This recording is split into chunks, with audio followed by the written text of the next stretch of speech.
E já estamos de volta ao vivo e a cores e em cores. Obrigado pelo carinho, pela sintonia, pela audiência. Esse é o seu Vida de Saúde, né? Que prestação de serviço.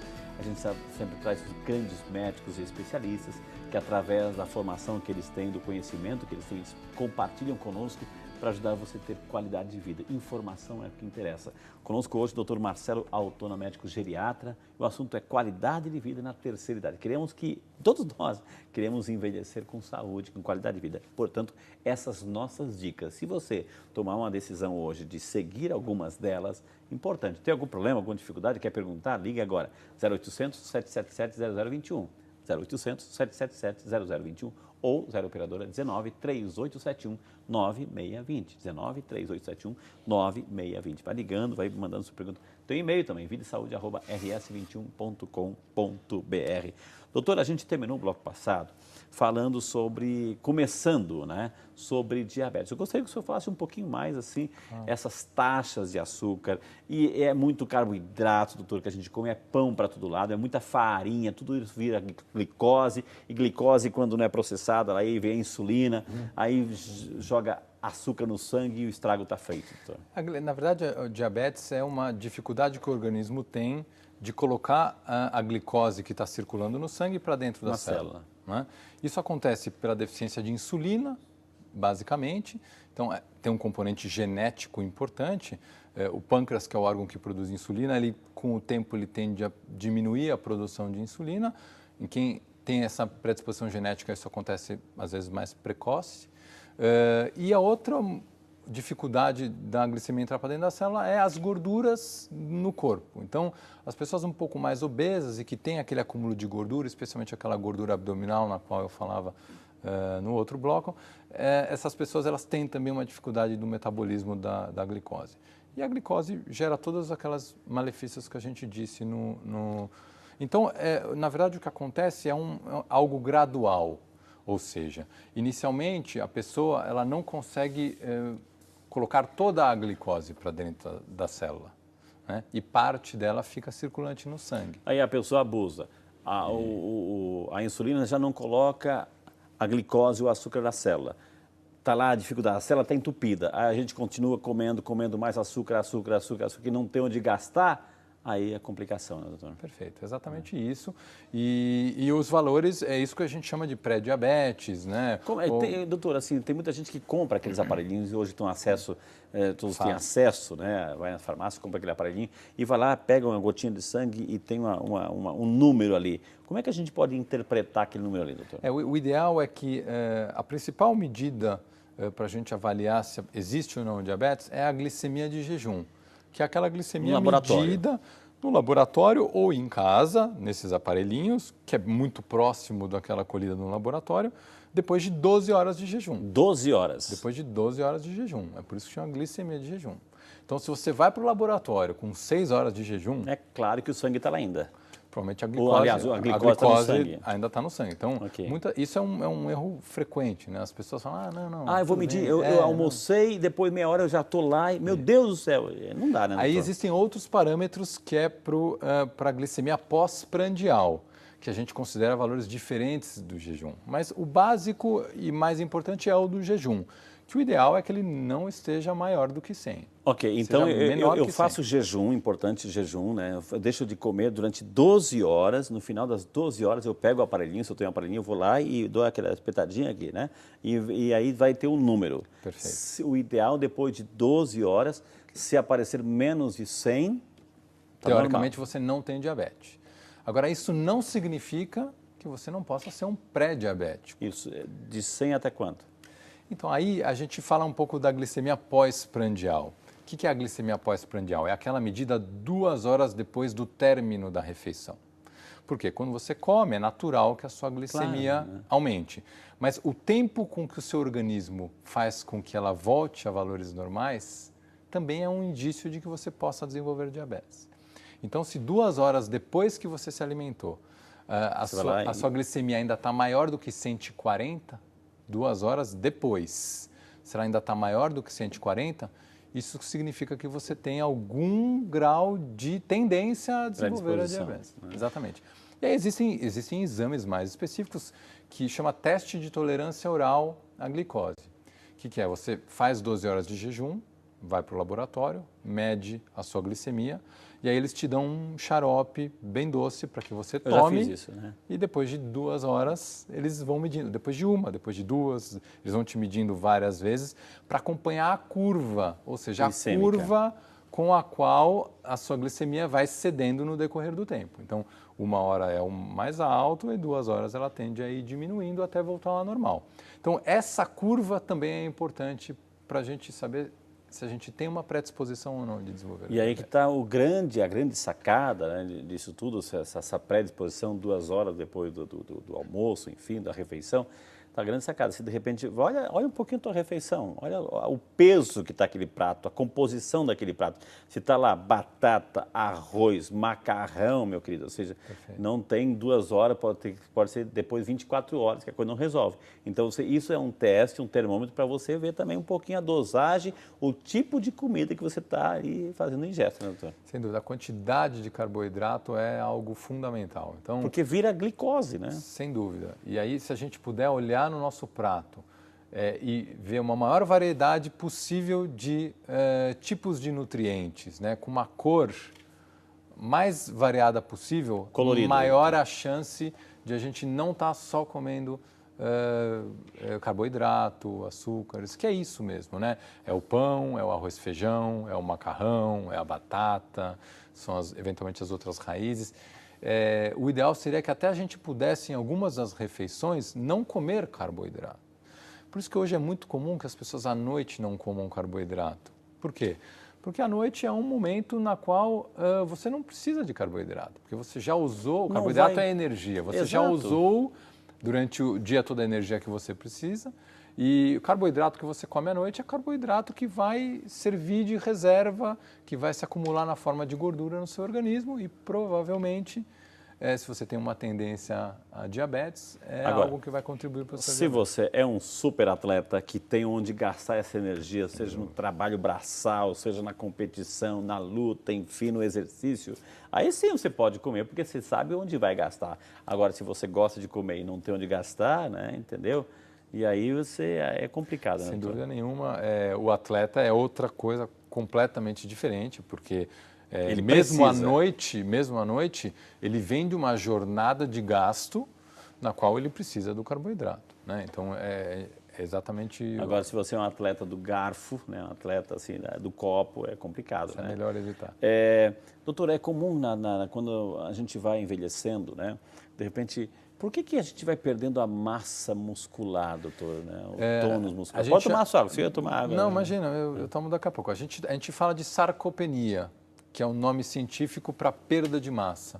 Sarcopenia. Exatamente. No envelhecimento, a gente tem o que a gente considera envelhecimento patológico e o que a gente considera um envelhecimento natural, né? Ou seja, muitas das alterações no organismo que acontecem, as pessoas às vezes julgam como se fosse doença.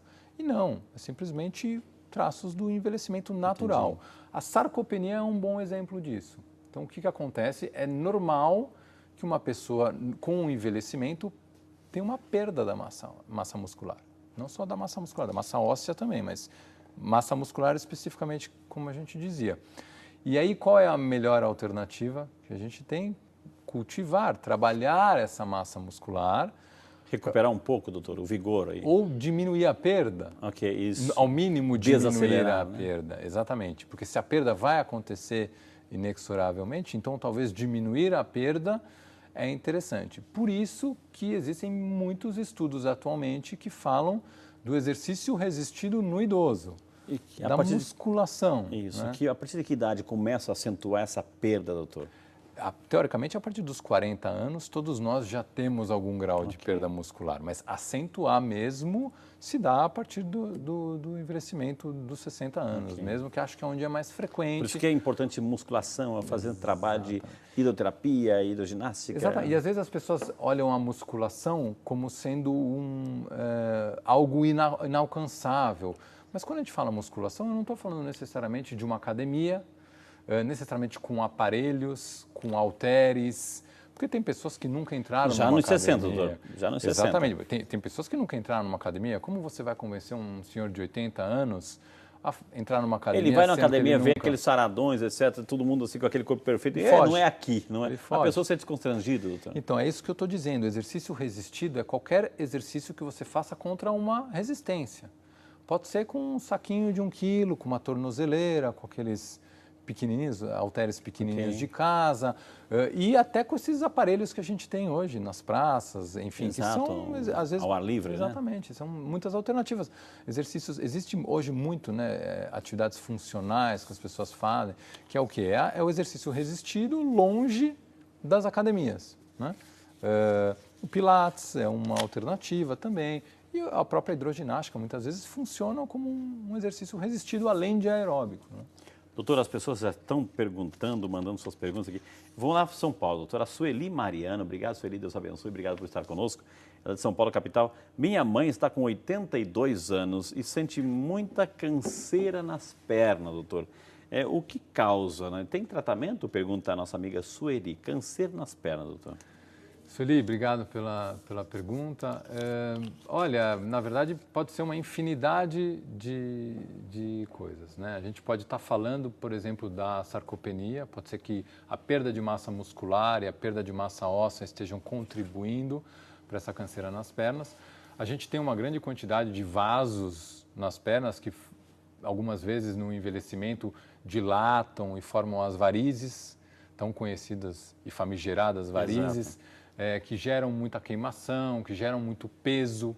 É muito frequente as pessoas que têm varizes sentirem cansaço e peso nas pernas.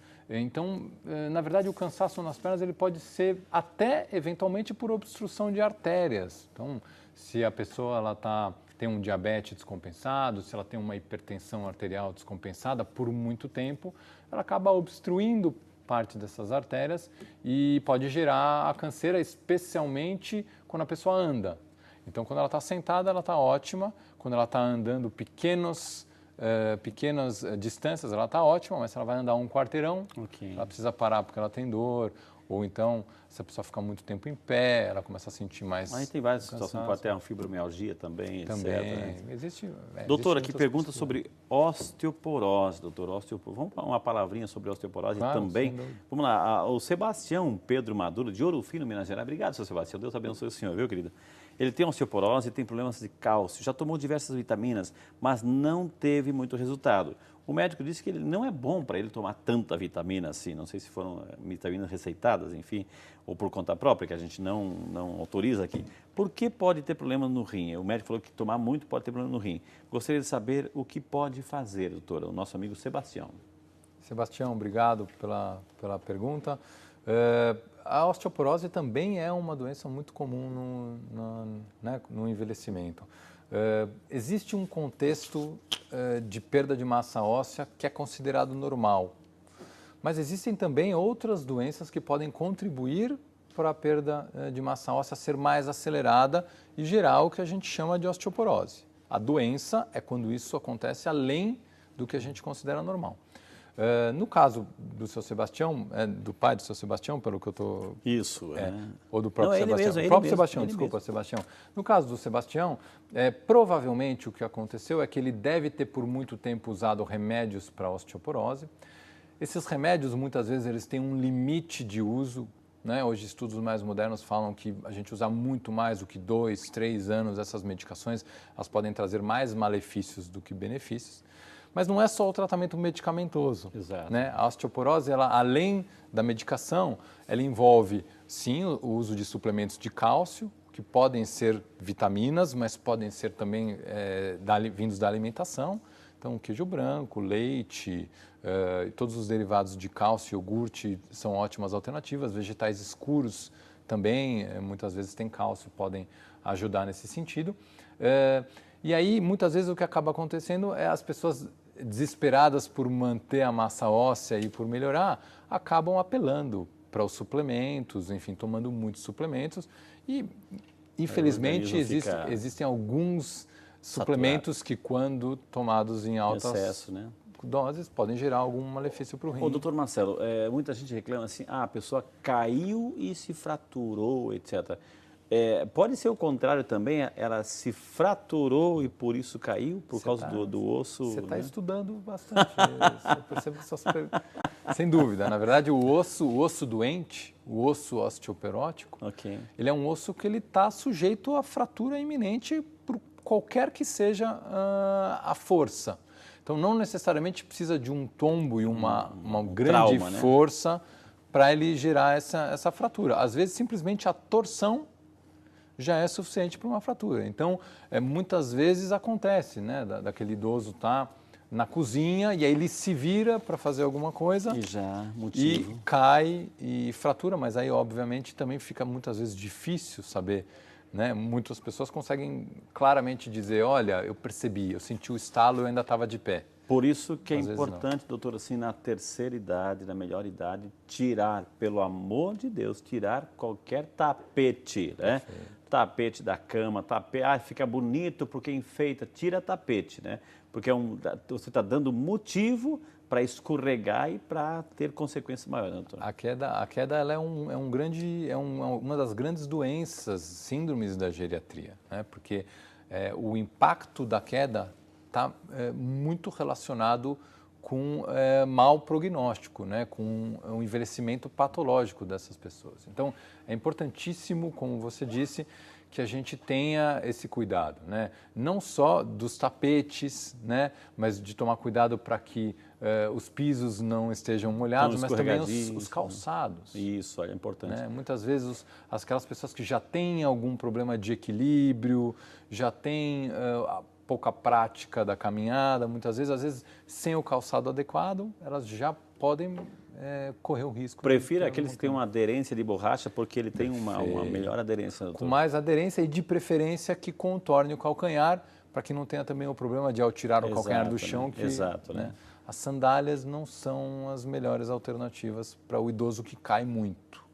Agora, obviamente, o idoso forte, né, eu não vejo também um empecilho. Agora, aquele idoso frágil que cai ou que já caiu muitas vezes, a gente tem que ter muita atenção com o ambiente, com o calçado, com luz. Isso que eu ia perguntar, doutor. Muita gente assim, tem talvez alguma certa incontinência urinária, levanta várias vezes à noite, coloca aquelas pantufas, etc. Está tudo escuro.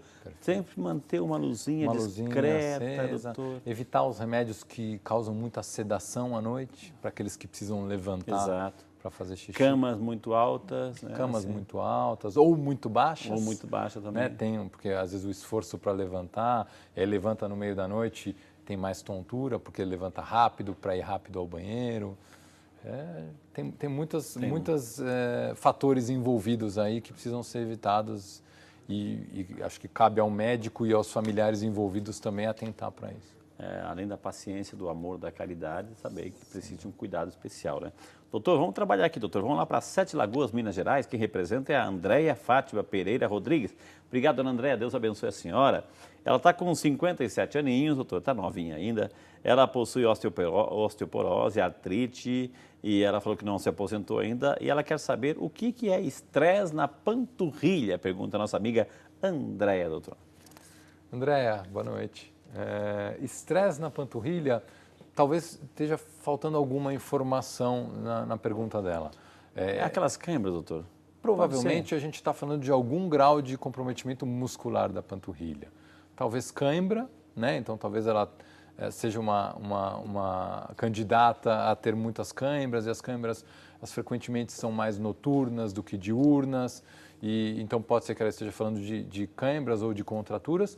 Pode ser que, de repente, a Andréia está voltando a alguma atividade, está andando mais do que ela andava habitualmente, está fazendo mais atividade física do que fazia, e de repente ela teve uma contratura, teve um estresse maior, e isso está gerando alguma dor. Então, assim, são algumas possibilidades. Né? Mas aí ela ouviu da vizinha, doutora, assim, que come banana, porque banana elimina a cãibra. É verdade ou é mito? A banana como ela é uma fonte muito grande de potássio, uma das causas da cãibra é a falta de potássio, mas infelizmente ela não é a única. E não é a mais comum no idoso, né? A mais comum no idoso acaba sendo, na verdade, a sarcopenia e a falta do uso da musculatura. Então, o músculo que não se exercita, o músculo que vem diminuindo de massa, que vem perdendo células, ele é um músculo com muito mais tendência a sofrer de cãibra. Então, uma das principais indicações de melhora de cãibra, além de eventuais dosagens de oligoelementos, como potássio, magnésio, fósforo, é importante também que a pessoa faça atividade resistida, porque o fortalecimento dessa musculatura pode diminuir a cãibra. Mas a pessoa, de repente, é sedentária, um pouco obesa até demais, de repente toda a carga vai no joelho, começa a doer o joelho, as cartilagens, as articulações. O que fazer? Essa pergunta foi a nossa amiga Mercedes Teófilo de Jesus Martins, de Brejetuba, Espírito Santo. Quer saber a resposta e outras respostas? Então não sai daí, a gente vai para o rápido intervalo e volta já só para você.